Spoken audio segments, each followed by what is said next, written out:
Assalamualaikum warahmatullahi wabarakatuh. Selamat bergabung bersama dengan Pak Kusuma Ramdhani di mata kuliah Algoritma dan Struktur Data 1. Di pertemuan satu ini kita akan membahas materi tentang konsep dasar dari array 2 dimensi dan juga bagaimana nanti kita mendeklarasikan atau membuat array 2 dimensi tersebut di dalam bahasa C.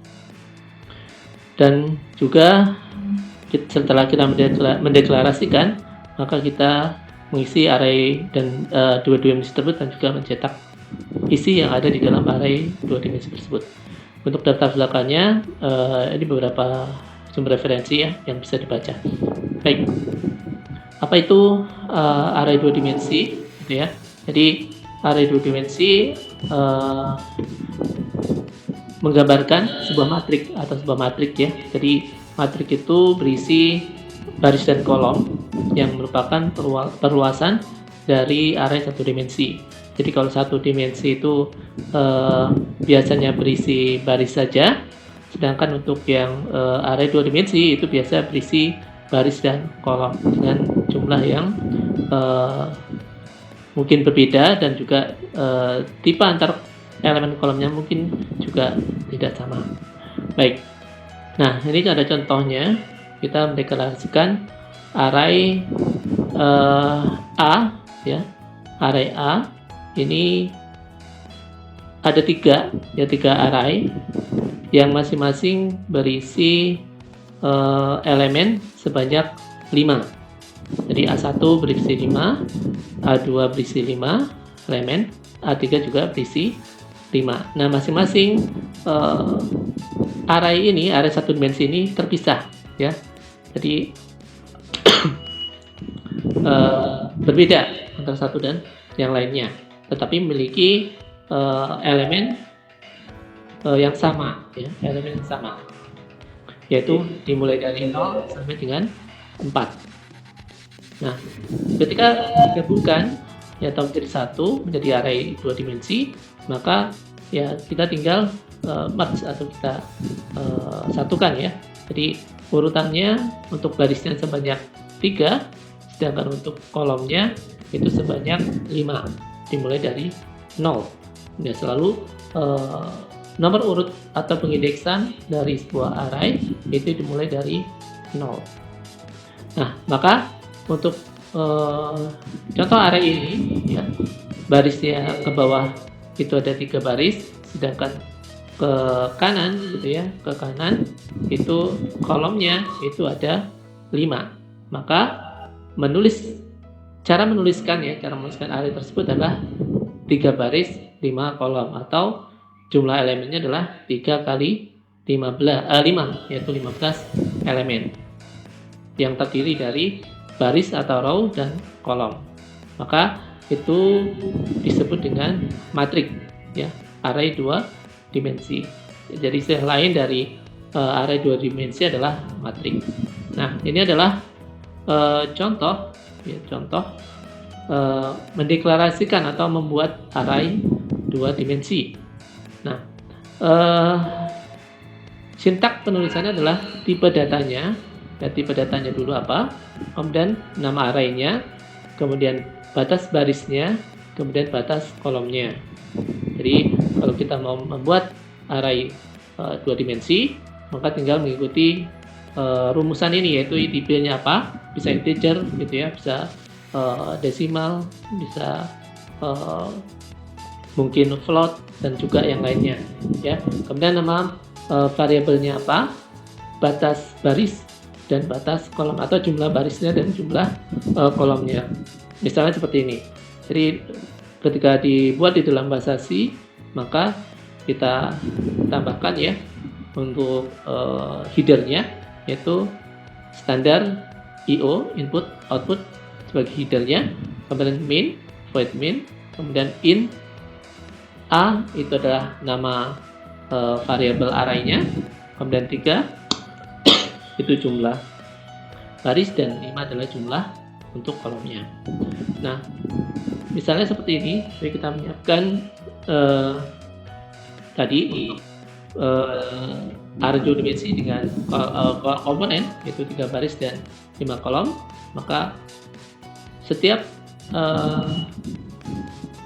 komponen ya, setiap komponennya atau setiap elemennya, maka itu berisi alamat ya, alamat dari array tersebut ya. Misalnya di sini posisinya 0 dan 0, yaitu baris ke 0, kolom ke 0, maka ditulisnya yaitu A0 ya, buka kurung tutup kurung, kemudian 0 juga buka kurung tutup kurung. Jadi 0 yang pertama ini menjelaskan barisnya, 0 yang kedua menjelaskan kolomnya, seperti itu.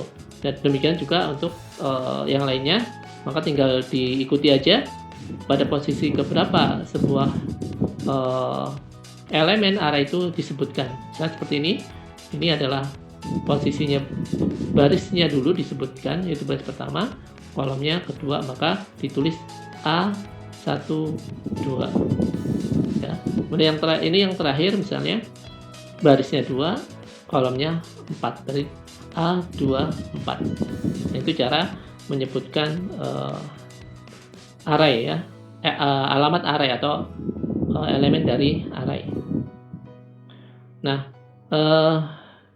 berikutnya nih contoh yang tadi ya, ketika kita mau menampilkan alamat dari array, maka gunakan perintah print ya, kemudian A, kemudian I itu untuk menunjukkan barisnya, dan C itu menunjukkan kolomnya. Jadi berada di baris keberapa dan kolom ke berapa. Oke, seperti itu. Karena di sini tidak ada isinya, maka yang tampil nanti di bahasa C adalah nilai dari hexadesimalnya. Nah, kemudian kalau kita mau mendeklarasikan array beserta isinya, maka kita bisa menyebutkan misalnya di sini integer A 34, berarti maksudnya adalah barisnya ada 3 ya, kemudian kolomnya ada 4. Jadi ada 3 barisnya, kolomnya ada 4 seperti ini. Oke, nah kalau digambarkan atau dirumuskan dalam tabel ya, maka kita mulai dari 0, 1, 2, kemudian 0, 1, 2, 3, 4, kemudian baru isi dari masing-masing baris dan kolomnya. Nah, ketika nanti diimplementasikan di program, maka untuk mencetak hasil dari deklarasi array 3 dan 5 ini ya, jadi matrik 3 dan 5 atau jumlah baris 3 dan jumlah kolom 5 adalah kita deklarasikan atau kita definisikan dulu nilai dari barisnya. Misalnya kita inisialkan I yaitu baris, kemudian C itu untuk kolom.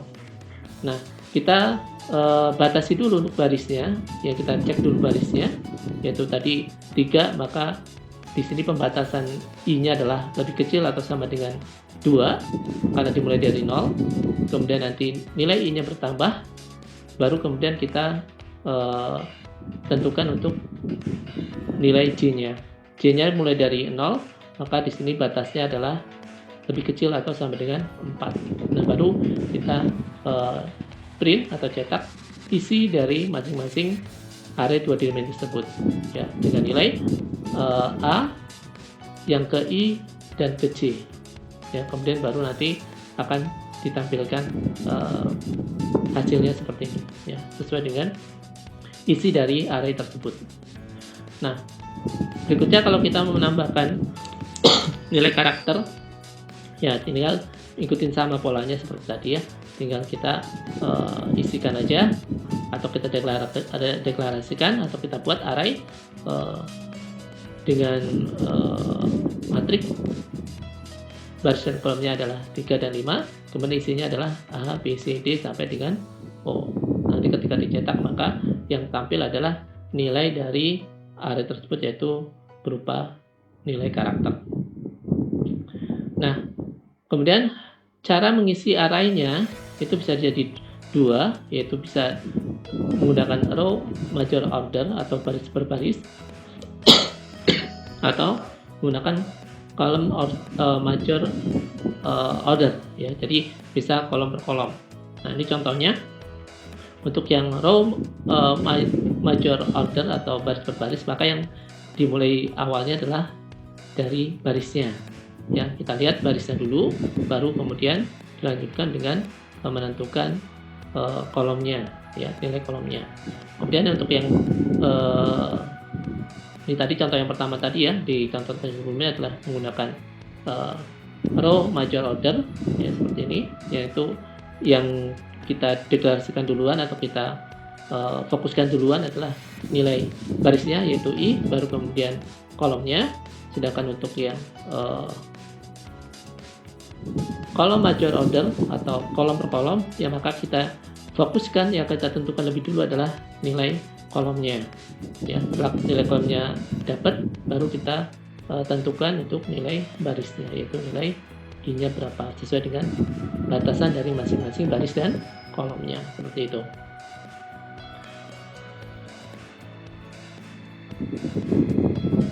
Baik, ini beberapa contoh soal latihan ya, nanti kita akan bahas di materi praktikum. Baik, demikian kira-kira untuk materi utamanya ya. Nanti kita akan lanjutkan untuk sesi praktikumnya. Kalau misalnya ada yang disampaikan, ditanyakan, silakan ajukan di forum diskusi ataupun di grup WhatsApp. Terima kasih untuk perhatiannya. Kita akan lanjutkan di sesi yang kedua, yaitu praktikum.